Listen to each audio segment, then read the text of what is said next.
Hello everyone, this is CJNovo992 and today we're back with a brand new video, a 12am, a 1am, maybe even 2am upload. I don't know when I'll be able to get this up, and truthfully I don't know when you actually be clicking and watching this, because this might take a couple days to just digest for you to be able to come back at it. And honestly, I wouldn't judge you if that's the case, because that game right there was horrific, right? It was Rangers 0, Union 2, but honestly that was 2 going on 6 for them, and I genuinely mean that. Taking the BS penalty to one side, and trust me, we're going to speak about this horrific decision and officiating by the linesman to give this as a penalty kick. We're going to dive into it, and trust me, I'll have my say, but removing the penalty, we're really lucky that it's only 2-0, and that's shambolic that I'm actually saying the words to you right now. The fact that we haven't learned our lesson if we've gone into these qualifiers strutting about thinking we're better than we are and everything like that is an absolute disgrace, because something that we were all thinking going into this game is, no matter what, it wouldn't be as bad as a Malmo. Well, ladies and gentlemen, boys and girls, I'm sitting here to tell you that it wasn't as bad as a Malmo. That performance I saw this afternoon, or evening, night, whatever you want to call it, was honestly worse than last year. And that's some feat. And listen, I'm not sitting here going to be disrespectful or talk down the opposition or anything like that. I made a 20-minute video yesterday talking to you about how many warning signs I'm getting for this team, because they are a good side. I wasn't looking down at them. I wasn't saying they were crap or anything. This is a team that's gritty, that's been at the lower divisions, that got promoted the last season and went all the way to the tippity top of Belgian football until the Champions round, which was the last 6 games where they slipped from first to second. I know this is a very good side, and obviously congratulations to them, because they got everything they wanted for that game. But still, I can't sit here and say that team for Rangers was us out our best, because again, see if I lost 2-0 and against a better team and they just outplayed us and we fought them and battled, chased everything down, matched them, I'd say right, fair enough, football is football sometimes, that happens. But honestly, what I saw for that Rangers team today was nothing short of embarrassing, and I didn't want to be saying that early on in the season, ladies and gentlemen. I love a lot of these players and I rate a hell of a lot of them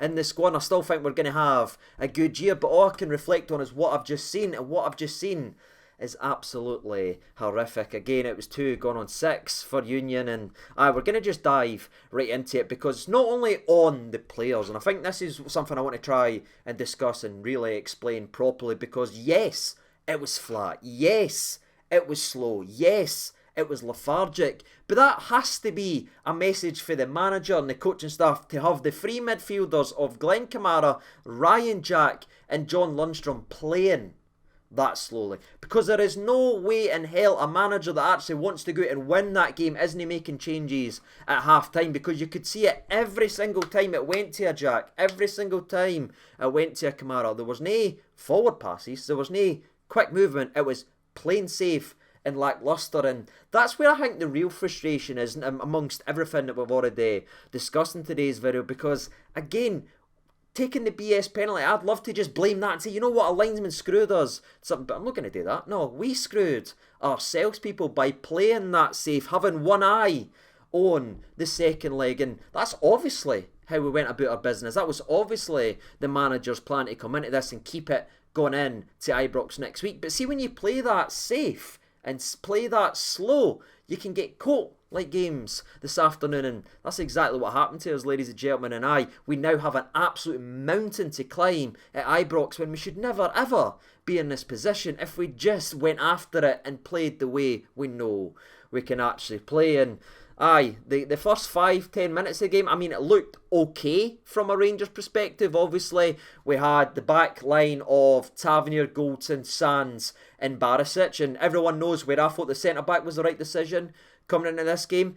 But honestly, I'm sick to death of talking about Barisic being horrific at defending. Genuinely, get slaughtered every time for it, because he has a good game in pre-season and everybody wants to laud him and everything like that. How many times have I sat here and said, this boy can't defend? He can't go back to why he's great. Sometimes, on occasion, if the game's gone right and everything's gone in our favour and gone in his favour, he's good going forward.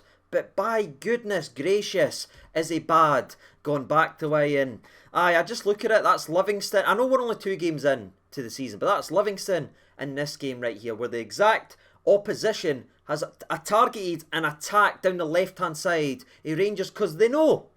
Everyone knows that's how you go at Rangers. The only people that didn't know is us because we continue to allow the opposition to do it by playing the player. And again, we've just got Ridvan's just in the door, and I know he came on in the second half, but I hope that's a change now, not only for that game, but for the season, because I'm bored of watching us be beat down the left-hand side and be vulnerable every single time the opposition goes down there. Genuinely, see if an idiot like me, 24 hours before a game, is sitting here and able to identify how a team's going to try to hurt us in a game, we should be doing a lot better. Like, people that actually know football and actually understand it and who coaches and works on it, everything, should be able to have a plan in place. If an idiot like me knows how they're going to go about the business. But we never made any adjustments or anything in the game. We played right into the hands of Union, which really, really surprised me. Despite, again, a promising start. I'm going to say it was a good start, but I thought Tillman, sharp, getting involved, picking the ball up, driving beyond people, winning the ball back, putting the ball in areas, having a shot. Him and James Sands both had a shot in the opening 15 minutes of the game, and I went, right, we're testing the goalkeeper. Keep it up, keep them pinned back the way, because as soon as you beat one of them, you've got space to drive into the other. Again, something we talked about in yesterday's video, but we just had no one else, apart from Tillman, from the middle to the front, that was willing to try and take on somebody. We were safe, we were lackadaisical, everything was going side to side, and it genuinely played right into the hands. Honestly, you could go back and just watch yesterday's preview video and then compare it to this game. Everything I said we can't do, we done in this game, and it's truly baffling, but that's clearly the tactics or the insight that we put in to that game, because they're good football players that we've got, ladies and gentlemen. They're clearly playing with a handbrake on, and I genuinely didn't understand it, but positive start, started to fizzle away pretty quickly because they sussed out and realised that all you do is attack the left-hand side, and we had a nearly moment and a nearly scare that eventually was cleared out, and then we had a rare moment down the right-hand side of Rangers where it's a beautiful ball in behind Connor Goldson and Tavernier. The boy hits a great little cross in, and to be fair to James Sands here, I think he actually does really well to get over, and I think he might even get a touch on us, but it isn't given as a corner. I think that's the case anyway, somebody can correct me, but that was the warning scare for me, how easy they tore and went for a cross and got people into the box. But within, 2 minutes, 120 seconds, it felt like about there anyway, that we never learned a lesson and we got punished in the game. As it's a ball down the left hand side of Rangers, James Sands is kind of marshalling and fighting. I don't think he does too well here, if I'm honest, but again, the danger isn't vital right here, you know what I mean? He's pushing the guy out, and then Barisic has another man, and to be fair to the Union striker, he kind of does like a little back heel, and then Barisic is right there, but instead of getting stuck in, instead of defending, instead of getting it clear or putting his body on the line, Barisic looks at it, the other boy who's in front or beside Barisic just passes it to another player. It's a shot, and I think again I've not watched the goal too many times back because honestly it's too soon when I'm recording today's video, but I'm pretty sure it takes a deflection off Goldson and goes by McLaughlin. But even in saying that, I think McLaughlin could do better here. I know that's harsh to say considering he saved us in the second half, but my memory of it, or at least what I'm thinking, is it takes a slight deflection, McLaughlin kind of hesitates, but it's no great overall from the defence. But I wouldn't blame McLaughlin, I wouldn't blame Goldson for the deflection. For me, the blame is all on Barisic here. He needs to just get stuck in and clear the ball away, man. Honestly, how many times is he going to stand and watch the opposition score? There was a point, right, just before half-time that the ball comes in and Sands is chasing the ball down to go and get it. Barisic is marking Sands. I'm no joking. He started chasing down Sands is our football player. I just didn't get him. Like, honestly, again, he's a conference player and his head went opening in the game, so he just continued to spiral. But take the guy off, man. But anyway, moving away from that, we get into the second half. And was there any changes? No, ladies and gentlemen. And that's when, again, I knew and I thought back to myself that, right, well, we're content at being 1-0 down behind him, because Gio has shown, especially in European football, that he is aggressive with substitutions at half-time. Hinky, the Europa League run, how many subs we made at half-time, usually that's where he goes for it. But when there was no subs there, that's when I sat back and went, right, we're content to beat 1-0 down. This is a dangerous shambles. Yeah, strategy, but it's a strategy we're going in on. And did it change anything in the second half? No. ladies and gentlemen. 20 minutes goes by slowly. I was going to say it like that, but honestly, it was like watching paint dry in that second half where, again, Tillman was trying to do stuff. Everything was bouncing off Rabi. Again, it looks like he's just came back from a knock. Him and Tavernier was a completely different wavelengths all afternoon. It was all just coming down. Again, the only bright spot for me was Tillman, who at least tried to put a couple crosses into Čolak. One of the few times he was actually mentioned in the game, by the way. And honestly, I feel bad for the big laddie because that was horrific. They say it doesn't matter how good Alfredo Morelos, you put him in that team tonight, it doesn't make any difference because how many balls did we actually play to Čolak's feet this afternoon? We had 3 midfield players who were just going like this, turning and going back. Didn't you believe me? If you're rewatching the game, I think it's the 61st minute of the game. Glenn Kamara has an opportunity to drive with the ball. We've got a wee bit of a mini break here. Čolak's here, Tillman's there, and instead of actually driving it or feeding it out there, he tries to fake pass, turn around and tries to pass it backwards and ends up giving the ball away. He's gone back the way. 1-0 down. It genuinely doesn't make much sense and it's infuriating people. But aye, one of the few moments of quality in the game was actually from Čolak. One of the times we got the ball to him, it's a gorgeous first touch. He drives down, he whips it into the 6-yard box. In fact, the 3-yard box I'm going to call it because it goes right across the line. But has anyone gambled in the box? Anyone interested in scoring goals in that team apart from Tillman? No, because no one's gambled, no one's got into the box and the ball just rolls wide when there's a tap in there at the back post.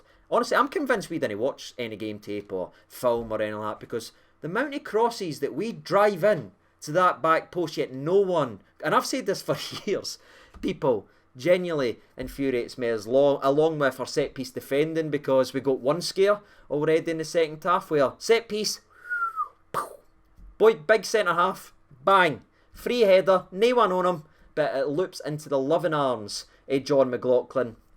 Same standard every single day, no set piece defending from us. Analytics and that though, innit? Brilliant, love every single one of them. Gone into about the 67th minute of the game, I believe, is when we started to make some substitutions, and the subs that should have been made 67 minutes previously actually happened as Ridvan came on for Barisic, and I know it's for one game, but I'm sold. Alright? Like, I didn't think Ridvan done anything in that game. But he was still better than Barisic. Do you know what I mean? That should be for the season. And the other sub we made was, of course, Ryan Jack coming off the park for Ben Davis, which kind of switched the formation around to a back three with Davis, Goulton, and then James Sands and Lundstrom moved from the kind of holding role into the middle of the park to try and go forward that way. But, aye, that was our big changes. A left back coming on, which again had to happen. But a centre back coming on when we're 1-0 down. Again, settling. And you know, I'm obviously being very critical of that mindset and everything because I just didn't think it fits with Rangers. I know it's away from home in Europe and everything like that, but this isn't a Monaco or a PSV, and no disrespect to the opposition. We should be able to go there and at least get a goal or fancy ourselves to go at them or anything like that. But it's the fact that it didn't even work at all. Because, again, the shape just fed right into their hands. They'd gone wide, all their speed, pulling centre, but it's exactly everything again we talked about yesterday. So they kept getting chances, and then chances were there. 71st minute, John McLaughlin makes a massive double save where, honestly, I think Tavernier Goulton gets beat far too easily here. It's a good save for McLaughlin. The ball's bouncing about the place. It eventually comes back in and it's saved, and I'm like, right, McLaughlin's just done a double save, I've got away with it. But then I'm not seeing a corner be taken or anything like that, and I'm like, what's going on? And then the referee's sitting going like this. And then I'm going, I didn't see none. And then it's showing you the replay. And I'm seeing a guy shoot.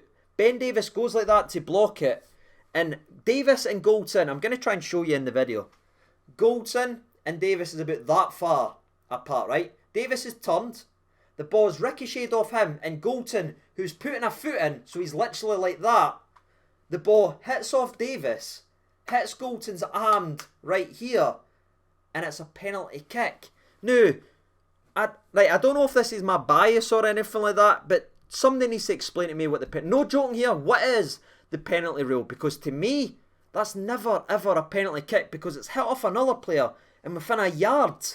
It's hit off another. He's no made a move towards the ball. It's no hit him straight away. He's no blocking a goal scoring effort because the ball's ricocheting out the way. It's no gone towards goal. I mean, big Marvin Bartley, who I've got we actually know each other, I'll never find that. We've got to speak football now and again, everything like that. He's tweeting out that even he doesn't understand how this is given as a penalty kick, and he isn't being biased when he says that, because to me, that is never ever a penalty. So what I'm going to do, ladies and gentlemen, whilst you guys let me know what you think is the rule and whether or not you think it was a penalty, because to me, it's never. I'm going to go and find what the official penalty laws are. I'll be back in a second. Jump cut. Right, people, I've got the penalty again. If you let me know your opinion, yes or no, if you thought it was a penalty. Here is the official rule as of this season, what the penalty laws are. Exceptions, e.g. the player's arm is already extended when there is no expectation of the ball coming at or near the player from a teammate. And they go on to give you a bit more information and saying, except for the above offences, it is not an offence if the ball touches a player's hand/arm if it comes directly from a player's own head, body, or including the foot, which it does in this case as it hits off Davis and punches up to Goldton's hand. And also it says directly from the head or body, including the foot of another player who is within close proximity. Again, 2 for 2 right there. Didn't understand what just happened. But you see what I'm saying there? It shouldn't have been a penalty kick. That's in the laws right there. It's hit off his teammate. He's no made a move towards it. The ball's not gone towards the goal. It's horrific, ladies and gentlemen. But this is the Champions League qualifier. Referee making this issue and this problem that a goal that genuinely shouldn't have counted by their own freaking rules. Like, what do you do? Like, I know we were crap the day, but what do you do against that? And we're very lucky again that it wasn't added to that, as after Connor Goldson steps up looking for a pass and no one wants it, so he tries to sort of cut back and pass to Sands on the right hand side. It's a horrific pass for Goldson. The boy reads it, bursts through, 1v1. This is it. This is 2-0 down versus Braga, 1v1 versus Alan McGregor to kill this game out and knock us out. And to be fair to John McLaughlin, who will get probably slaughtered for the first goal, makes a huge 1v1 save here to keep this tie at least possible. I know it doesn't look it right now, but it is still possible, and that's thanks to the foot of McLaughlin, who makes a huge save, which again reminds me of when we were 2-0 down versus Braga and they went ahead and made that save. Hopefully there can be a recovery. Again, it's not going to be in the same game obviously, but hopefully there will be in the second leg. And aye, there's no much else happening. We never had none. Aimless cross, terrible set piece, out swinging corners, that's great. When's the last time one of them worked? Superb, let's keep doing it though, and everything like that. And I think, in fact, they actually had a corner and they nearly scored to make it free in the 90th minute, which I believe Tavernier clears off the line. That's what I'm telling you. It could have been 3, could have been 4, could have been 5 this afternoon. Aye, horrific from Rangers Football Club, ladies and gentlemen. And aye, our Champions League dream is already at the first hurdle again on the rocks, because in my opinion, we just weren't up for it. We didn't play like we wanted it, and we've got what we deserve. And that's probably the saddest part, is the fact that that 2-0 loss to Rangers tonight was a fair reflection on how the game actually went. Again, I've kind of talked about all the players. Like, genuinely, I think if there was one player I would give the passing marks to overall, would probably be Tillman. Don't know if that's harsh on McLaughlin because of the first goal, because yes, he did make a couple saves, but regarding outfielders, I was very, very disappointed. I thought Glenn Kamara was everything that I was frustrated about, because he got himself in so many good positions, but he just kept turning around and passing it sideways and recycling the ball, and everyone like, have a bit, son, go forward with the football. I thought Jacko, who again you all know is my guy, had a poor game, and certainly with his standards it was just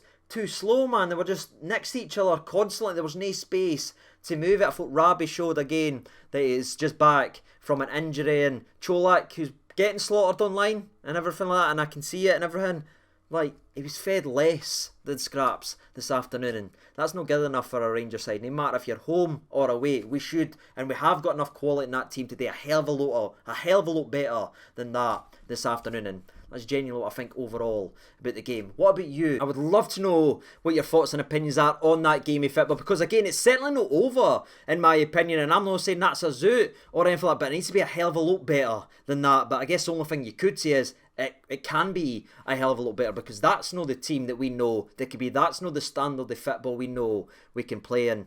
We just need to wake up, man, and show we actually want to be in this competition. They say it all, they tweet it all, they do it all, but they didn't actually go out and earn it all. And that's the issue with the fans. I'm sick of hearing how bad they want to play in the Champions League. Go out and play like it. And that's sort of all I've really got to say about the game of football. I've kind of touched on again individuals. For anyone who doubts what Ryan Kent gives to this team and wonders why I defend him and say even when he has a poor game he's so important to Rangers, you saw exactly what it is to look like without Ryan Kent. We've got nothing doing that left hand side. Barisic is a lost puppy when Kent isn't there to help him on that left hand side. And fingers crossed Kent is alright again. All signs are that he should be, but we badly missed Ryan Kent, and we badly missed a team that played like they actually wanted to win the game. And that's it, ladies and gentlemen, boys and girls. That's all I've got to say. Again, I'm looking forward to seeing what your opinions are. I'd love to know where you think we need to go here and everything like that.